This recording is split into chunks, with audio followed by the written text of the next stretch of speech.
Hey YouTube, how you doing? This is Jeremy Williams here, and today I just wanted to do a little, kind of a simple video here, geared towards new people in the hobby. But it's kind of some things that I wish I had known in the start of the hobby. I was out of the hobby for quite a long time, but I mean, if you don't count my absence, I've been in the hobby for over 15 years. I stopped doing it for a good almost 6 years. But anyway, I just wanted to go over some things that might help some new people, especially in the hobby. And it's just little things that you can forget about, or even little things that you might not know. That but if you did know, it'd help you a lot more with your keeping your RC car reliable and starting and having it running well and all that. So without further ado, let's get into it. First, I'm going to show you this is my old Dynamite engine, Dynamite .28 that I had in my low C8T. And sorry guys, I'm going to have to put the camera down real quick. I got to grab this piece of paper out.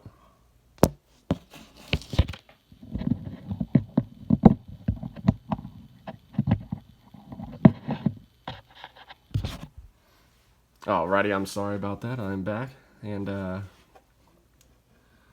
alrighty, so this is a very popular topic on YouTube right now, but it's always good to reiterate it and go over it again. And we're going to talk about the idle gap. Something very important. Your engine will never run correctly unless it's set correctly. And it's one of the most important things to do to have a stable running engine, and especially, having a stable idling engine. Now, you definitely want your idle to drop down. You want it to be stable enough.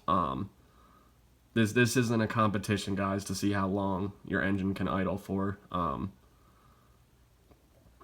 Whatever kind of situation you're in, whether it's bashing or racing, there's really no reason, you're going to be letting your engine sit there and idle all day. Unless, of course, you break in your engine using the idling method, and that's fine. That's fine. Whatever works for you, guys. I don't do the idle method at all. I do a completely different one, but that's besides the point here. If you look into this carburetor throat, this little tiny gap here on the right-hand side, it's going to be your idle gap. And a good rule of thumb is to keep it at maybe 0.6 or 0.7 millimeters. And that's 6/10 or 7/10 of a millimeter. I noticed I'm part of RC Tech forums, and just for shits and giggles, sometimes I just like to go back to old threads and just especially on classic monster trucks and just older engines and stuff like that, just to enhance my knowledge, and just for reading purposes. And it's crazy if you look on some of these old posts, especially like 15 years ago or so, they're always talking about setting your idle gap to 1 or 2 millimeters, and that's crazy. That is just absolutely crazy. Looking at this is about a millimeter here. This is where I had mine set. And, this would be close to, maybe here would be close to 2 millimeters. You don't want that at all. 0.6 or 0.7 for your idle gap would be a good rule of thumb. And that would look more like this. And, you can measure that. You can find a paper clip that's 0.6 or 0.7, and you can measure that with a micrometer. There's also some drill bits and stuff you can use, a little skinny drill bit. But it's very important. So I'm definitely going to go ahead and say it. Disregard any kind of posts or anyone talking about 1, 1.5, 2 millimeter idle gaps. That's just insane. Not true at all. All right, so idle gap, very important and very critical that you set it properly. And I will note that some race engines can go even a little smaller than that, particularly maybe OS engines might be able to go down to the 0.5 millimeter, 0.5, or again, 0.6 millimeter range. And our good friend JQ has a wonderful tuning video and explanation series on that particular carburetor that would typically be used with OS engines. It's not always the case, but usually the higher quality the engine, a race level engine with quality materials, a good carburetor, and all that will benefit from a small idle gap and will still maintain a good idle. Whereas something like this Dynamite here might have needed a little bigger one, but this has 6 gallons on it, and I've never had a single issue with it idling. And it was a great engine. Anyway, let's go on to the next topic here.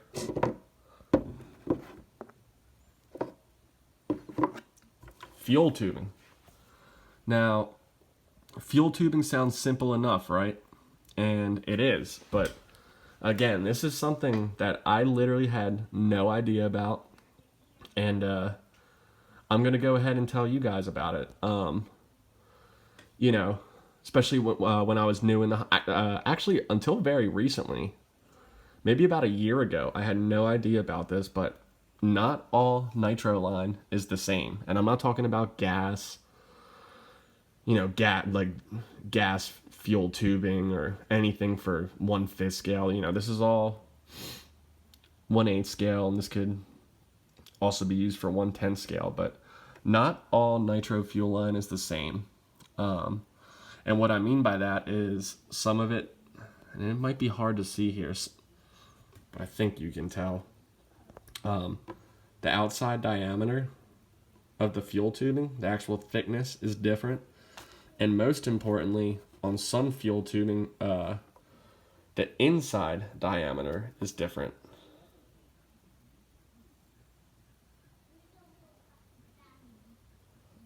Again, this might be hard to see here, guys, but I just want you to see this. In my hand, the white fuel tubing is Losi Ultra fuel tubing. And on the right is Dubro Nitro line. And in this case, a while back I had went to replace my fuel tubing in my my Losi 8T right here. And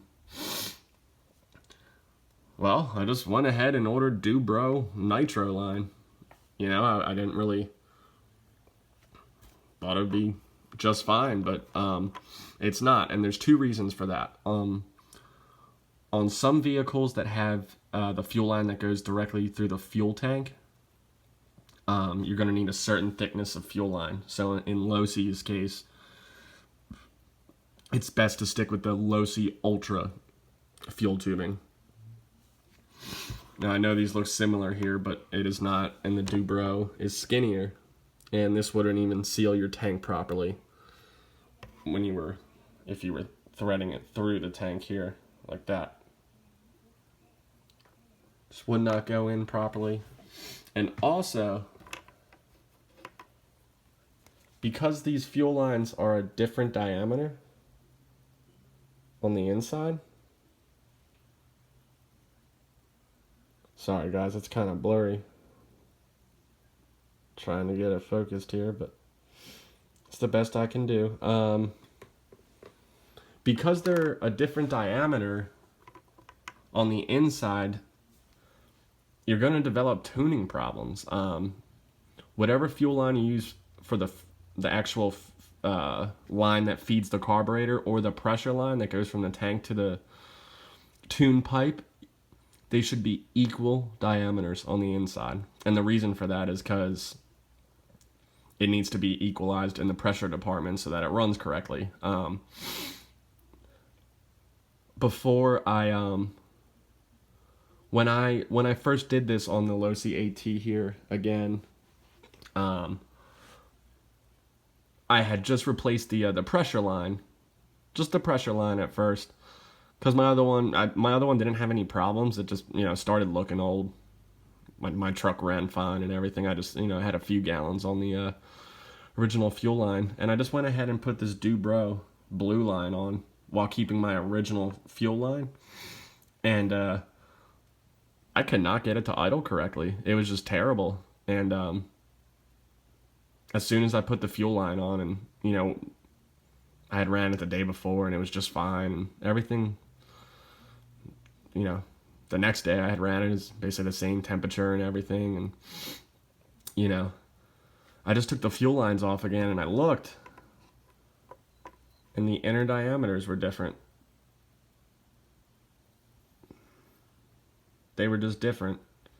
And it's very important that they're exactly the same. So what I did was I put the old piece of pressure line back on, and boom, my engine idled just fine.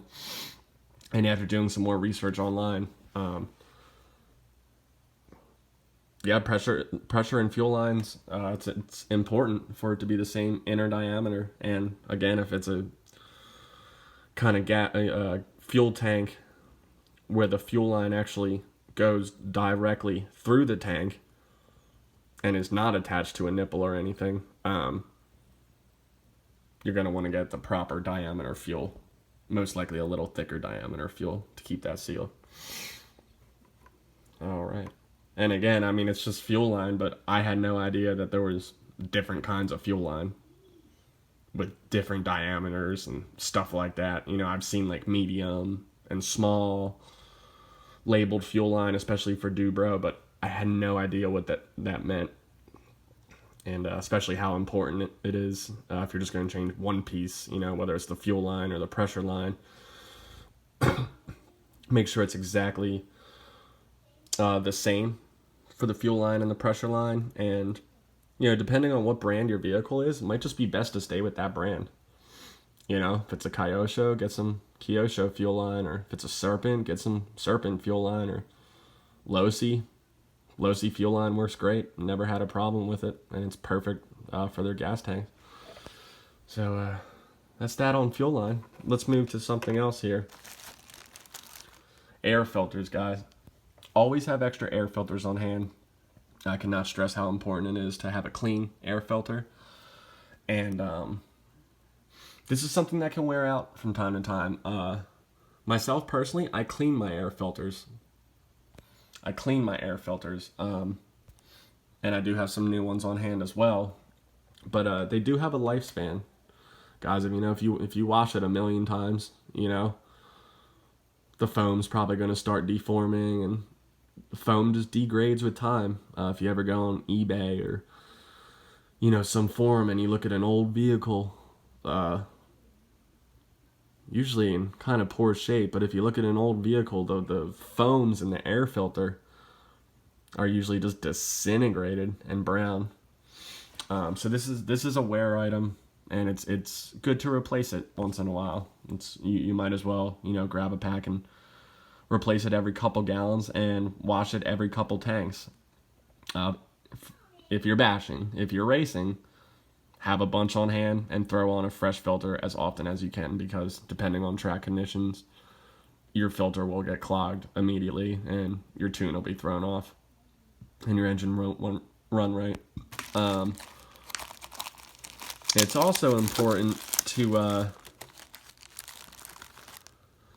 wash your filter from the inside out, meaning in here, out.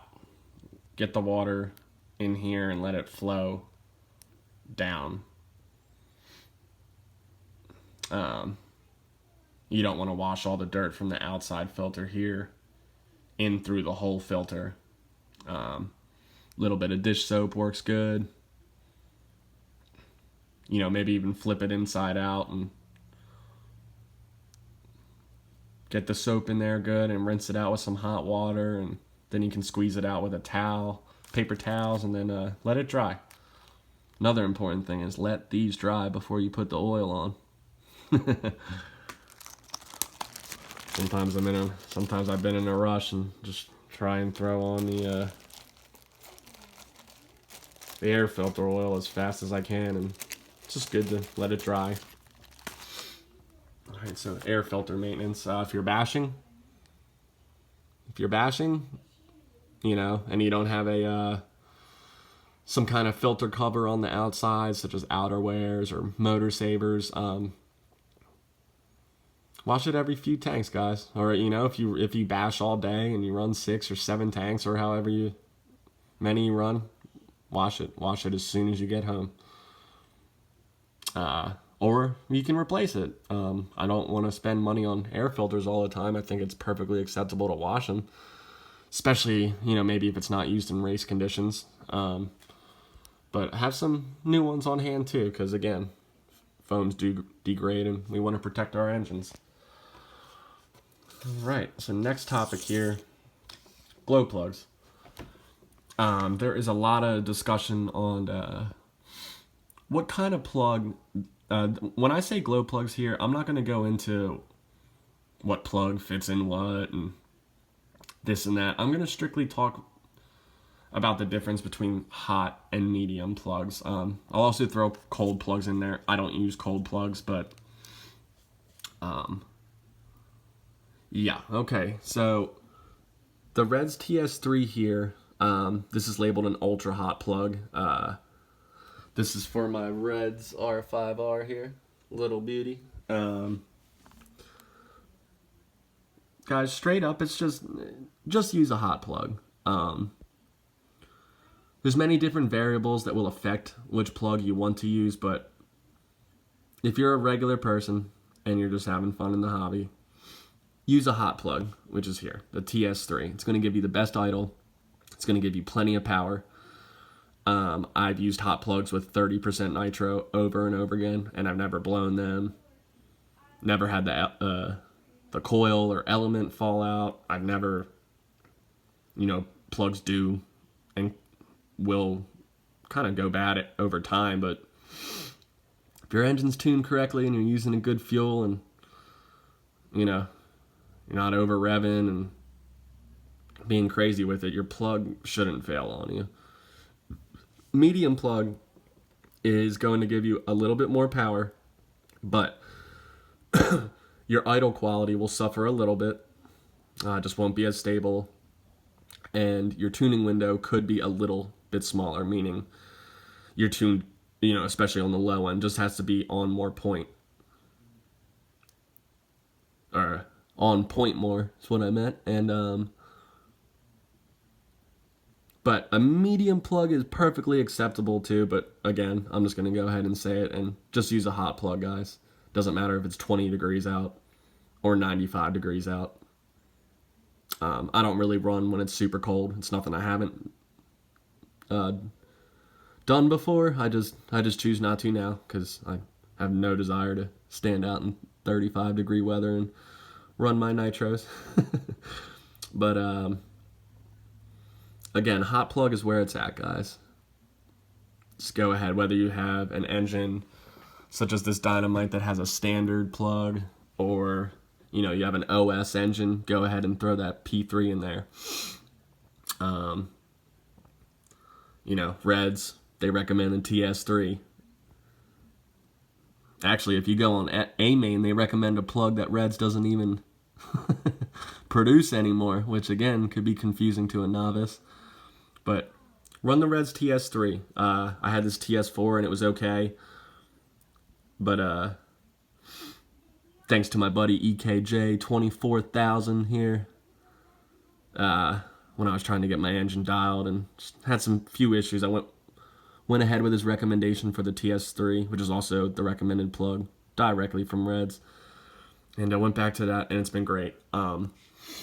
Again, I don't have an example for a colder plug, but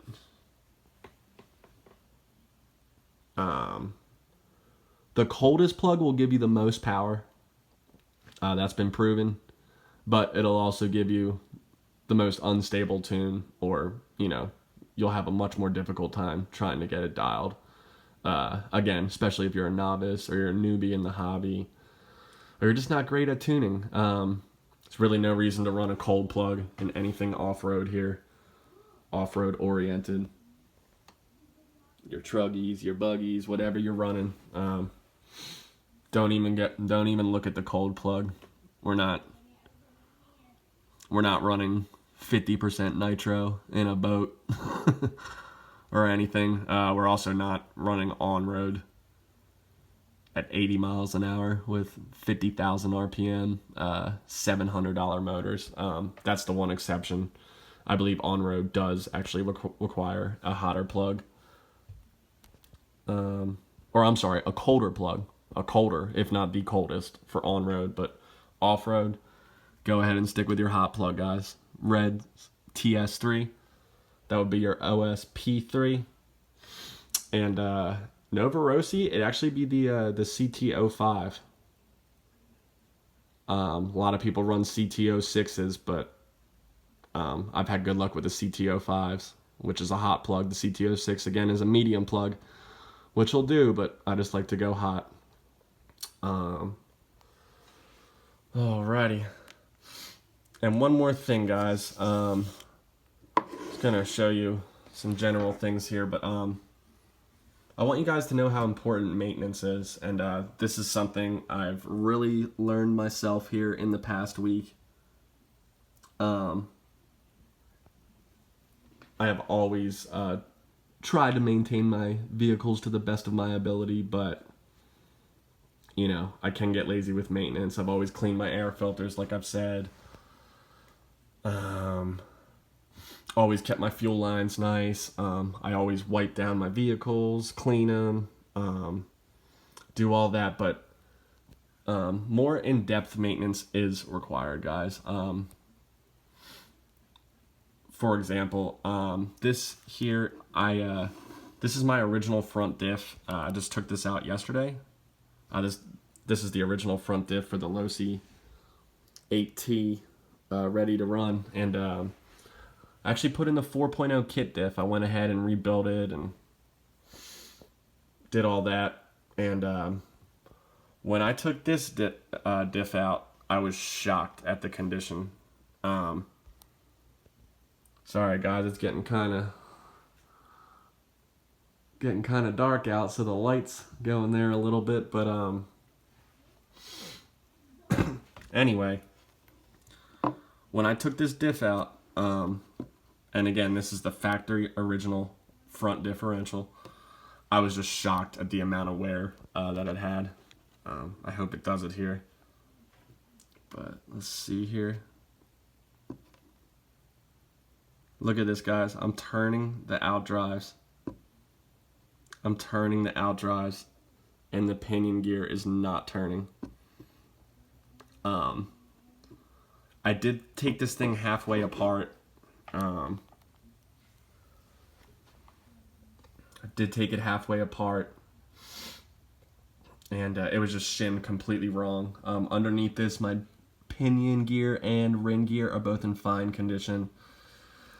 The bearings were actually okay too, but something's wrong here. It was just shimmed completely incorrectly. There was 4 shims on one side here, away from the pinion gear. So over here was where it had the 4 shims. My outdrives are all hollowed out there, and again, it's kind of hard to see, but there is significant wear, and this differential, even if I tighten these screws back up, it just doesn't work correctly. So again, that is something that you guys should not wait 6 gallons to do like I did. Take your vehicle apart, guys, and go through it, change the bearings, change your diff oils. You know, lubricate your bearings if you want on your engine. Replace your clutch bell bearings. If you're a basher, you know, replace them every gallon. Even if they're good, go ahead and replace them. You can get bearings for $1 a piece online, guys. Again, it's important to always maintain your stuff. Keep your car clean. Again, especially for 1/8 scale platforms. These things are pretty hard on bearings. They're just powerful engines. A lot of these bearings are not very big in anything differential. You know, your vehicle always has 3 of them. You know, if you're just a basher, go ahead and take it apart once in a while and do maintenance, guys. Don't do what I did. Having said that, I just did this because I was bored and decided that it was time to do maintenance. There was nothing wrong with my truck. Or there was nothing... Clearly there was something wrong with the differential, but there was nothing to indicate driving my truck, accelerating, turning, anything. Maybe when I brake there was a little click, click, click once in a while, but nothing terrible. But when I went ahead and